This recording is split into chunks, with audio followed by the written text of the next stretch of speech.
Where you play, how you play. Controlling the ball is the basis of football.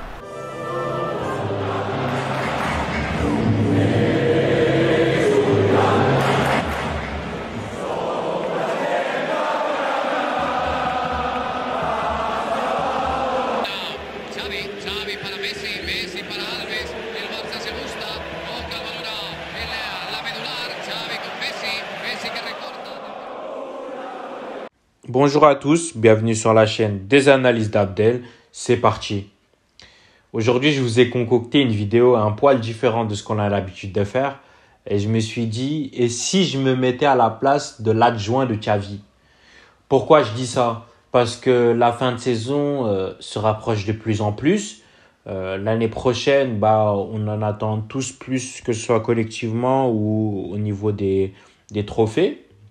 Et je me suis dit, déjà de collecter ce qui a bien fonctionné ou ce qui a moins bien fonctionné et ce qui doit être vraiment amélioré l'année prochaine. Et je commence par le premier point et pour moi celui qui est l'un des plus fondamentaux. Et ce premier point, il s'appelle le Barça doit être beaucoup plus patient. Pourquoi le Barça doit être beaucoup plus patient? Parce que cette saison, malheureusement, j'ai vu une équipe en constante manque de maturité sur la phase d'élaboration de ses actions. Le Barça essaye de bouger le bloc adverse par beaucoup de redoublements de passes, par quand même pas mal de mouvements, mais tu es assez déficitaire sur beaucoup de secteurs, aussi dû au profil que tu as, parce que tu n'as pas beaucoup de joueurs finalement qui prennent la profondeur. Hormis Rafinha, le reste c'est souvent balle au pied, en tout cas sur tes offensives. Donc ça te prive quand même de pas mal d'options. Et là où je voulais en venir par rapport au fait que le Barça n'est pas assez patient dans sa phase d'élaboration, c'est qu'on voit beaucoup trop de longs ballons dans la profondeur ou de longs ballons donnés pas dans la bonne zone ou juste balancés juste pour balancer. Et Xavi l'a dit à maintes et maintes reprises et tu vois même c'est caractérisé par certains joueurs qu'on voit sur beaucoup d'actions, notamment Pedri qui est pour le coup le vrai régulateur de cette équipe et qui constamment est là pour dire il faut calmer, ça sert à rien d'accélérer, etc. Et je pense que le pouvoir d'un club comme le Barça ou d'un autre qui joue un très bon football, c'est aussi la capacité à faire endormir son adversaire, à redoubler les passes, à le faire déplacer sur la largeur. Et City fait ça très très très très bien. Et même si ça va vite, notamment sur beaucoup de mouvements, des fois on ne dit pas qu'il ne doit pas avoir de transition parce que ça fait partie du football bien évidemment. Mais je trouve que ce Barça-là est parfois en vrai manque de maturité sur certaines phases et ça peut être corrélé notamment à notre faible taux de conversion d'occasion offensivement. C'est que au-delà de l'impatience quand tu élabores tes actions, il y a un manque de QI foot par moment qui est criant. Soit par égoïsme ou soit par choix qui est pas assez judicieux par rapport à ce que l'action demande. Et ça, pour le coup, au niveau, tu le payes cash. Donc, moi, je commence par ce point-là que je trouve vraiment important. Et comme deuxième point, je dirais sur le pressing. Sur le pressing, je pense que c'est quand même très, très important. Encore plus quand c'est le FC Barcelone et que pour moi, tu dois être protagoniste sur chaque rencontre avec ou sans ballon. Et encore plus sans ballon où cette saison, on a été vraiment déficitaire.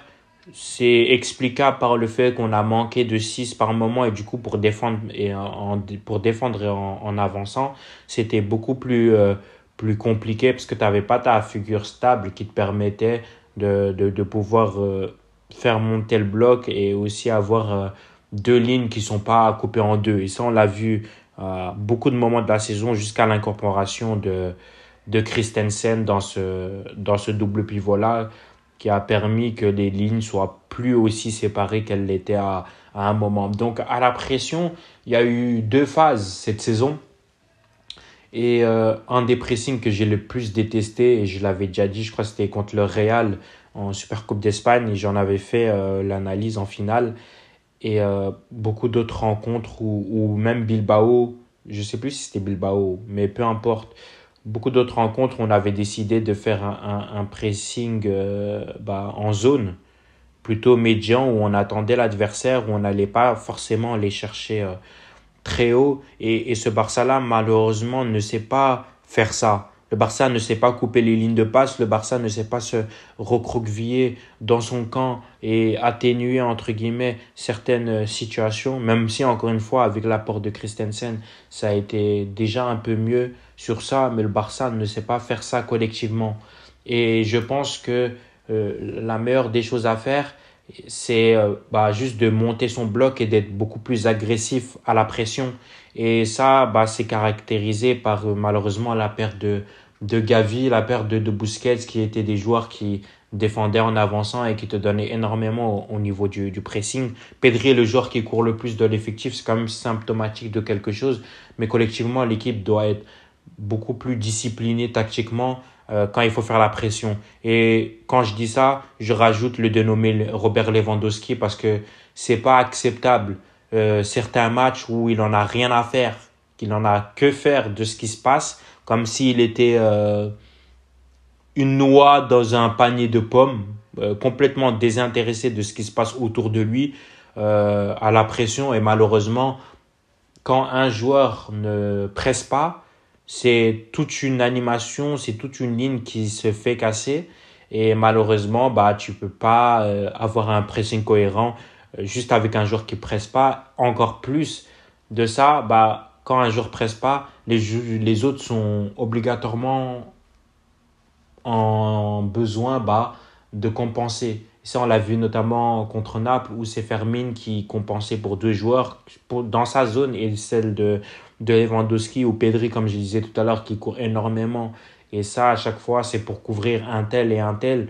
Donc, ça aussi, il va falloir être beaucoup mieux l'année prochaine. Comme troisième point, je dirais surtout la conversion d'occasion.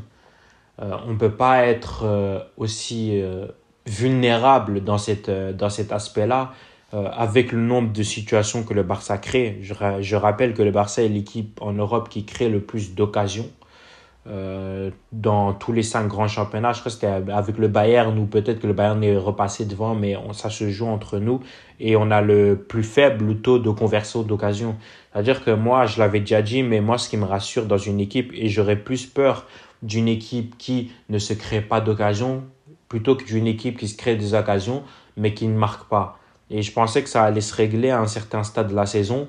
Vers la fin, ça a été déjà un peu mieux parce qu'il y a quand même pas mal de gros scores qui sont passés, mais c'est pas encore assez. Je dis pas qu'il faut un tir, un but, parce que le football, c'est pas aussi simple, mais le Barça doit être beaucoup plus méchant dans la surface de réparation, et c'est comme ça qu'on arrive à tuer son adversaire. Il faut pas le laisser en vie, son adversaire, qui continue à y croire jusqu'au bout. Ce qui est arrivé contre Girona, ce qui est arrivé contre Villarreal, et des adversaires comme ça, cette saison, c'est arrivé beaucoup trop de fois pour que ce soit seulement un manque de chance. Donc sur ça, il va falloir essayer de travailler et de voir comment ça se passe offensivement avec les joueurs. Mais comme j'ai dit tout à l'heure, avec le faible taux de conversion, mais ça correspond aussi au QI foot des joueurs, parce que des fois, il y a des trucs, c'est inacceptable au niveau ce qu'ils font en termes de choix, en termes de zone ou de surface de pied utilisée. Des fois, c'est même, tu as l'impression, c'est des U9. Donc ça, c'est dommage. Comme quatrième point, c'est plutôt individuel. Et ça, je prends juste Xavi pour le coup, où je lui demande juste de ne pas se renier et d'être le coach qu'il a été une grande majorité du temps là où il a été. Pour moi, il y a beaucoup de circonstances qui font qu'il a dû s'adapter avec le nombre de blessures hyper important qui ne te permet pas d'avoir de la continuité dans ton équipe et y apporter de la consistance en continu. Donc, on a vu des très très belles périodes. On sait là où il veut aller. J'aime beaucoup ce système-là avec les deux joueurs dans le carré supérieur, ce double pivot-là. Maintenant, il y a plein d'autres schémas à tenter. Xavi, je l'avais déjà dit, mais être un coach qui se rapproche plus d'un Luis Enrique que d'un Pep, par exemple, parce que je trouve que son jeu est beaucoup plus hybride, beaucoup plus vertical déjà. Donc à partir de là, et on l'avait vu notamment avec des profils comme Aubameyang, comme avec Adama, etc. Donc quand tu as des profils, il est capable de faire beaucoup d'autres choses. Et cette saison, notamment, il a tenté plein de formules. Donc, tactiquement, j'en suis persuadé. Il a les capacités pour très, très, très bien faire. Je crois formellement en ce coach.